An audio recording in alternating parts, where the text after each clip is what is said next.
এরপরে প্রশ্ন হলো, আমাদের এখানে একটি কুকুরের খামার আছে, এগুলো বিশেষ জাতের কুকুর, পাহারাদারের কাজ করতে পারে। কুকুরের এই বাচ্চাগুলো ভূমিষ্ঠ হওয়ার কয়েক মাস আগেই বিক্রি হয়ে যায়। আমার প্রশ্ন হলো, এইভাবে কুকুরের প্রজনন করা ও বাণিজ্যিক বিপণনের বিধান কি, এবং ভূমিষ্ঠ হওয়ার আগেই বিক্রি করার বিধান কি? প্রথম কথা হলো যে, যে কুকুর আপনার পাহারাদারের কাজে ব্যবহার হয়, এই কুকুর রাখতে বা ক্রয় বিক্রয় করতে কোনো অসুবিধা নেই।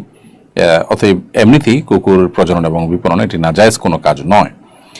তার বাইরে ভূমিষ্ঠ হওয়ার আগে যে বিক্রি করা হয় সেটা অবশ্য শরীয়ত দৃষ্টিকোণ থেকে জায়েজ নয়। নবী সাল্লাল্লাহু আলাইহি ওয়াসাল্লাম যেটা আমাদের হস্তগত হয়নি এখনো, সেই জিনিসটি বিক্রি করতে নিষেধ করেছেন। অতএব সেই জায়গা থেকে ভূমিষ্ঠ হয়নি সেই বাচ্চা, অর্থাৎ গর্ভে থাকা বাচ্চা, এটি বিক্রি করা জায়েজ নয়।